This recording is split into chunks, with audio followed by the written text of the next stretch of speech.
Bienvenidos, hijos del fuego eterno, al lugar donde la verdad y la magia se encuentran. Salve, buscadores del sol negro, preparaos para adentrarnos en un nuevo misterio. El rostro verde. Comencemos.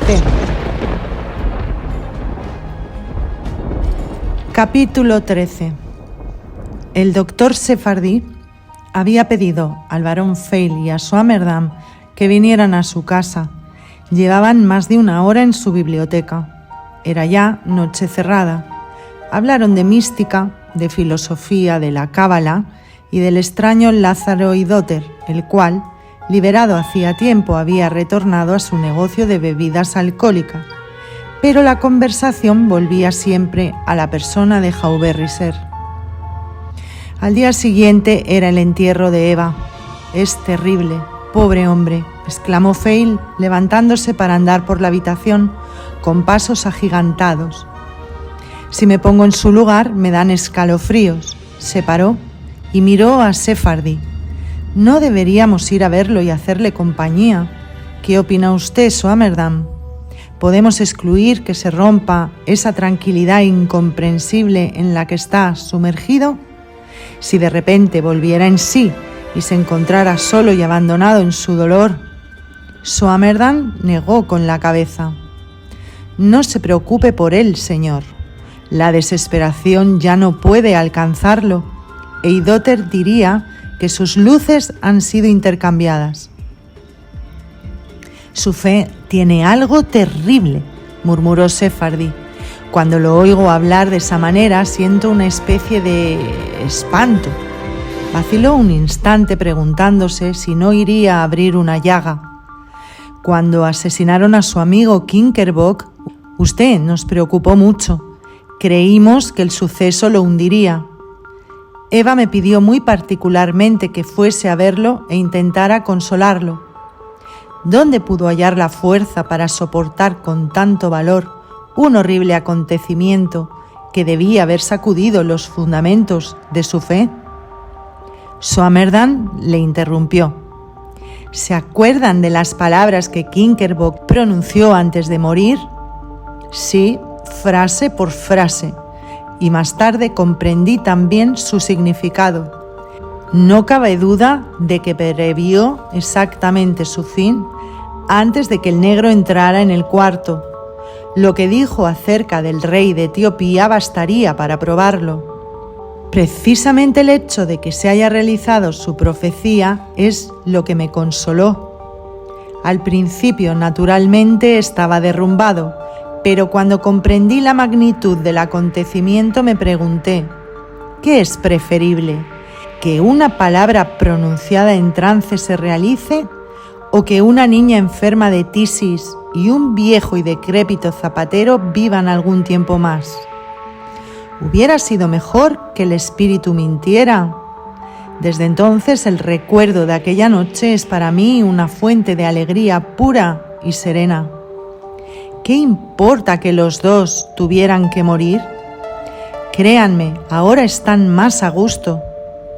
«¿Estás pues firmemente convencido de que existe una vida después de la muerte?», preguntó Feil. «Yo desde luego también lo creo», añadió en voz baja. «Ciertamente estoy convencido de ello. Claro que el paraíso no es un lugar, sino un estado. Pero la vida en la tierra tampoco es más que un estado». «¿Y usted añora ese estado?». «No». Swammerdam vaciló como si le costara hablar del tema. Un viejo lacayo de librea morada vino a anunciar la llamada telefónica para el señor Sephardi. Se levantó y abandonó la habitación. Swammerdam prosiguió inmediatamente su discurso. Feil comprendió que no estaba destinado para los oídos de Sephardi. «La cuestión del paraíso es un arma de doble filo. Hay mucha gente a la que podemos herir mortalmente al decirles que allá no hay más que imágenes». ¿Imágenes? ¿Qué quiere decir con esto? Se lo explicaré con un ejemplo. Mi mujer, que como usted sabe, murió hace muchos años, me quería infinitamente y yo a ella.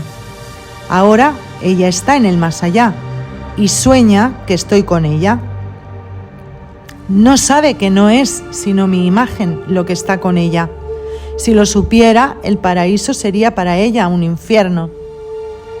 Todos los moribundos que pasan al otro lado encuentran allí las imágenes de lo que añoran y las toman por reales, incluso las de aquello que les importaba mucho, añadió, señalando hacia los estantes llenos de libros. Mi mujer creía en la Virgen, ahora sueña con que está en sus brazos. Los propagadores de las luces que pretenden arrancar a las masas de la religión no saben lo que hacen.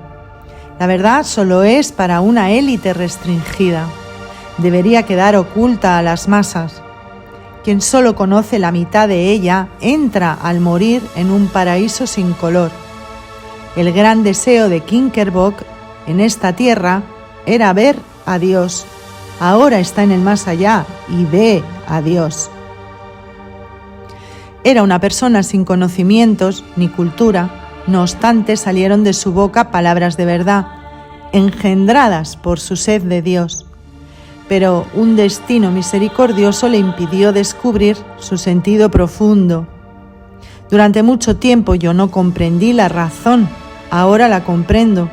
Solo habría entendido la mitad de la verdad, y su deseo de contemplar a Dios no se hubiera realizado ni en la realidad, ni en los sueños del más allá. Se interrumpió al oír los pasos de Sephardi. Fail comprendió instintivamente el porqué. Probablemente sabía del amor que sentía por Eva. Sabía que Sephardi, a pesar de ser un científico, era profundamente religioso y piadoso y no quería destruirle su paraíso, la ilusión de un más allá donde reunirse con Eva. Swammerdam prosiguió.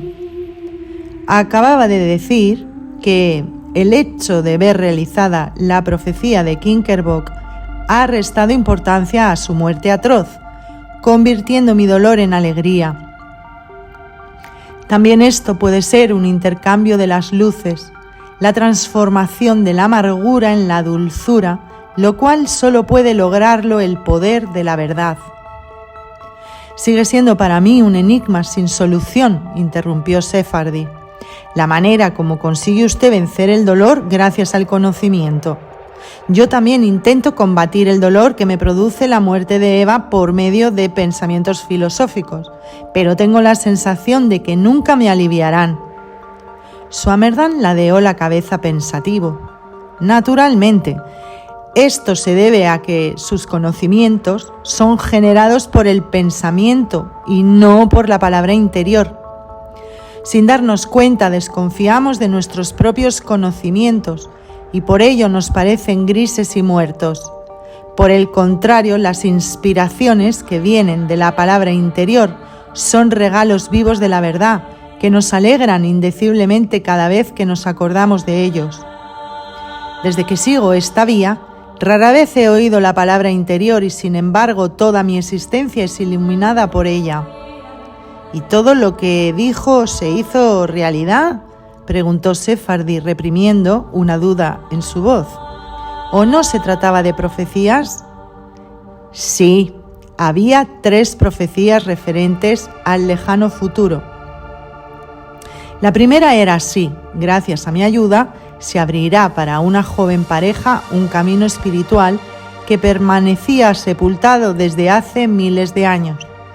Muchos podrán acceder a él en el porvenir. Es el único camino que da a la vida su verdadero valor, que da un sentido a la existencia. Esta profecía se ha convertido en el contenido de mi vida.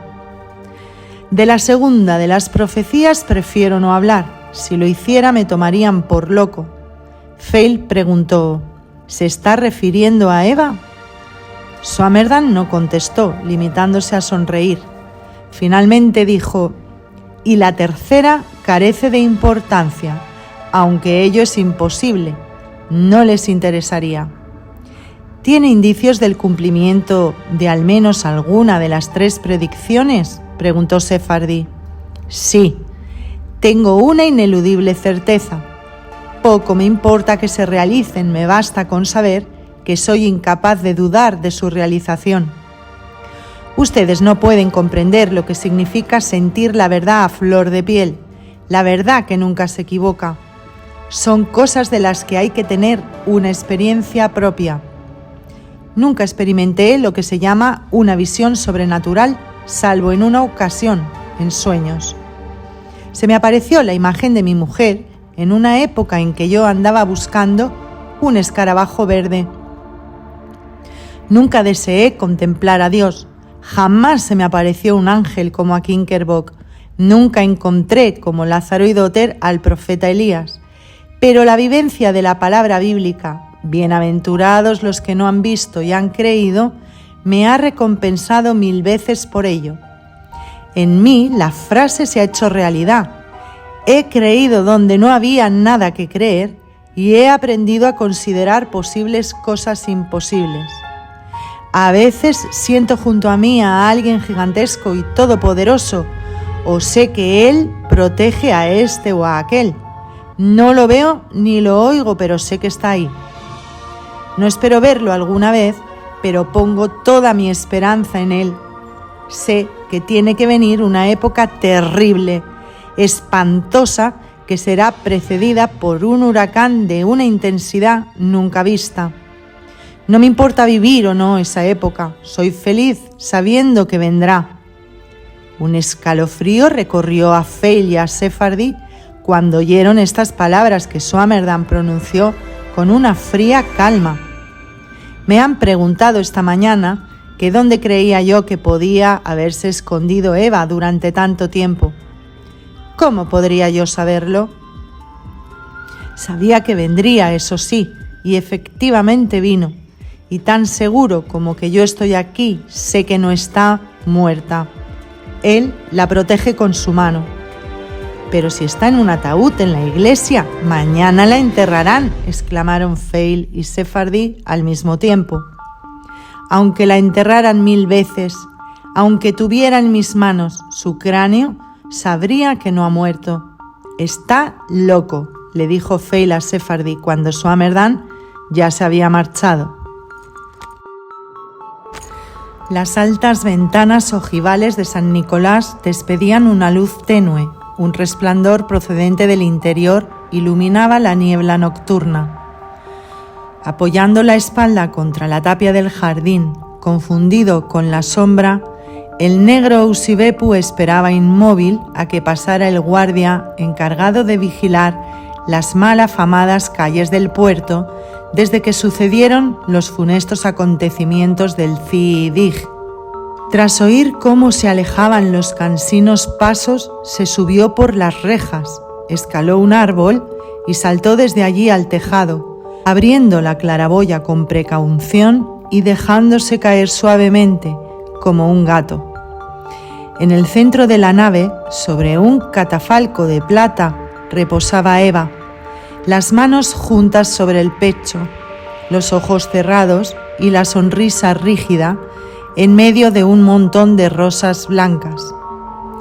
Cirios rojos y dorados, gordos como un brazo y altos como un hombre, velaban a ambos lados del sarcófago y en la cabecera con sus inmóviles llamas. En un nicho de la pared se hallaba la imagen de la Virgen Negra con el niño en brazos, y ante ella, suspendido de una cadena brillante que colgaba del techo, centelleaba el cristalino corazón de rubí de una lámpara eterna. Tras las rejas, manos y pies de cera pálida, muletas con la inscripción «Gracias a María», estatuas de papas con sus tiaras blancas en la cabeza tallada en madera policromada, la mano alzada en ademán de bendición.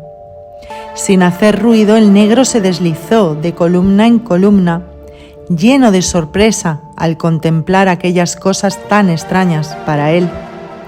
Cuando vio los miembros de cera, su rostro se contrajo en una mueca. Creyó que procedían de enemigos vencidos. Acechó a través de las ranuras de los confesionarios y palpó con desconfianza las grandes estatuas de los santos. Quería comprobar que no estaban vivos. Tras convencerse de que se hallaba solo, se acercó de puntillas a la muerta, contemplándola largo rato con tristeza.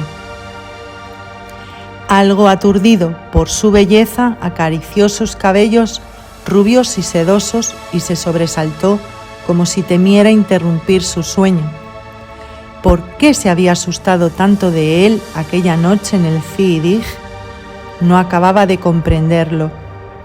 Cada una de las mujeres que había deseado, ya fuera negra o blanca, se había sentido orgullosa de ser suya. Incluso Angie, la camarera de la taberna del puerto, que también era una mujer blanca y tenía el pelo rubio. Con ninguna había tenido que recurrir a la magia vidú. Todas vinieron por sí mismas a echarse en sus brazos, menos ella. Todas a excepción de ella. Por poseerla, cuán gustosamente habría renunciado a todo ese dinero por el que estranguló aquella noche al viejo de la corona de papel. Noche tras noche, desde que huyó de los marineros, había errado en vano por las calles para encontrarla. Ninguna de esas mujeres que esperan a los hombres en la oscuridad pudo decirle dónde se encontraba. Se frotó los ojos con la mano. Como un confuso sueño desfilaron ante él sus recuerdos, las tórridas estepas de su patria y el comerciante inglés que lo llevó a Ciudad del Cabo, prometiéndole que sería rey de los zulús, la casa flotante que lo trajo a Ámsterdam, el circo, junto a esa tropa de despreciables esclavos rubios con los que cada noche tenía que ejecutar danzas guerreras, por un dinero que enseguida se le iba. Esta ciudad de piedra donde su corazón se consumía de nostalgia. Nadie que entendiera su lengua. Acarició suavemente el brazo de la muerta y en su rostro se dibujó la expresión del más absoluto abandono. Ella no sabía que por su causa había perdido a su Dios. Para que viniera hacia él, invocó al terrible Soukiant, el dios serpiente de rostro humano, perdiendo así el poder de caminar sobre las piedras incandescentes. Despedido del circo y sin dinero, iban a mandarlo de vuelta a África, donde volvería como mendigo en lugar de como rey. Saltó del barco y nadando llegó a la ribera.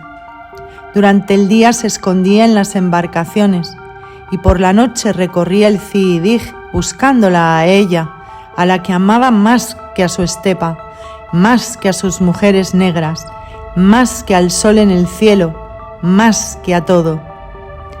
Desde entonces, una única vez se le había vuelto a aparecer el dios serpiente, iracundo. Durante un sueño le dio la cruel orden de llevar a Eva a casa de un rival. Solo ahora tenía el derecho de volver a verla, cuando ya estaba muerta. Preso de un profundo dolor, dejó la mirada errar por la sombría iglesia. Un hombre crucificado con una corona de espinas en la cabeza y clavos atravesándoles las manos y los pies. Una paloma con un ramo verde en el pico. Un anciano con una gran bola dorada en las manos. ¿Un joven atravesado de flechas? Solo dioses blancos extraños, cuyos nombres no podía invocar por no conocerlos. No obstante, debían conocer la magia y saber resucitar a la muerta.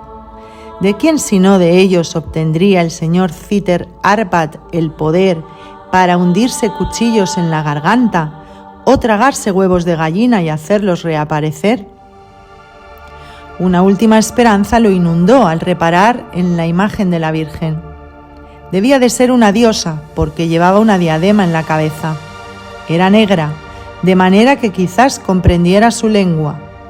Se inclinó ante la imagen. Retuvo el aliento hasta escuchar los gemidos de los enemigos sacrificados que esperaban su llegada a las puertas del cielo para servirle como esclavos. Se tragó la lengua con un estertor para penetrar en el reino donde el hombre puede hablar con los invisibles. Nada. Profunda, honda oscuridad en lugar de la pálida luz verdosa que estaba acostumbrado a ver. No podía encontrar el camino hacia la diosa extranjera.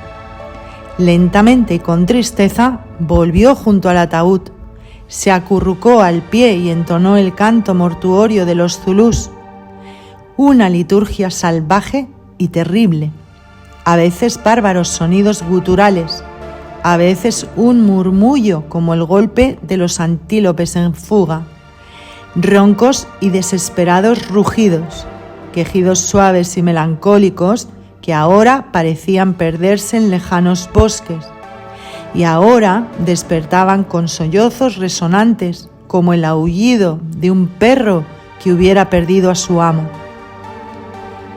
Finalmente se levantó, quitándose una pequeña cadena blanca que pendía sobre su pecho. Estaba hecha de las vértebras cervicales de regias esposas estranguladas. Era el símbolo de su dignidad como jefe de los zulús, un fetiche sagrado que confería la inmortalidad a todos los que se lo llevaban a la tumba. Enrolló el horrible rosario en las manos de la muerta. Era lo más valioso que había poseído nunca. ¿Qué le importaba de ahora en adelante la inmortalidad? No tenía patria, ni aquí ni en el más allá. Eva no podía ir al cielo de los negros y él no podía entrar en el paraíso de los blancos. Un ligero ruido lo sobresaltó. Tendió el oído como una fiera preparada para saltar. Nada. No era más que el crujido de las fúnebres coronas que se marchitaban. Entonces su mirada reparó en un cirio que estaba al pie del catafalco. La llama temblaba y se inclinaba hacia un lado, como bajo el efecto de una corriente de aire. Alguien debía de haber entrado en la iglesia. De un salto se escondió detrás de una columna, miró fijamente en dirección a la sacristía esperando que la puerta se abriese. Nadie. Cuando volvió la cabeza hacia el féretro, se alzaba un trono de piedra en lugar del cirio. Estaba ocupado por un ser esbelto, de tamaño sobrehumano. Llevaba sobre la cabeza la corona de plumas del juez de los muertos. Se mantenía inmóvil. Estaba desnudo, con una tela roja y azul ciñéndole las caderas. Sus manos sujetaban un cayado y un látigo. Se trataba de un dios egipcio. De su cuello pendía una cadena con una tablilla de oro. Frente a él, al pie del ataúd, se erguía un hombre bronceado con cabeza de ibis, sosteniendo en la mano el símbolo egipcio de la vida, la cruz rematada por un anillo. A cada lado del féretro había una silueta, la una con cabeza de gavilán, la otra con cabeza de chacal. El zulú adivinó que habían venido a juzgar a la difunta. La diosa de la verdad, con una túnica ajustada y un tocado en forma de buitre, llegó por el pasillo central y se acercó a la muerta, la cual se incorporó con rigidez. Le sacó el corazón del pecho y lo depositó en una balanza. La silueta de la cabeza de chacal puso una estatuilla de bronce en el otro platillo. El gavilán comprobó el peso. El platillo de la balanza en el que estaba el corazón de Eva se hundió profundamente. El hombre de la cabeza de ibis anotó el peso con un punzón, en silencio sobre una tablilla de cera. Entonces el juez de los muertos dijo: «Ella fue en la tierra una sirviente piadosa del Señor de los dioses. Como recompensa ha alcanzado el país de la verdad y de la justicia. Despertará como divinidad viviente y brillará en el coro de los dioses que viven en los cielos, porque ella es de nuestra raza. Así está escrito en el libro de la morada secreta». Desapareció en ese instante como tragado por el suelo. Eva, con los ojos cerrados, bajó del ataúd. En medio de los dos dioses y siguiendo al hombre de cabeza de gavilán, Eva traspasó los muros de la iglesia silenciosamente, desapareciendo. Los cirios se transformaron en siluetas bronceadas que portaban llamas flameantes sobre sus cabezas, las cuales cubrieron con la tapa el ataúd vacío. Un crujido se propagó en el interior de la iglesia cuando los tornillos penetraron en la madera. El guía debe venir del reino del Espíritu.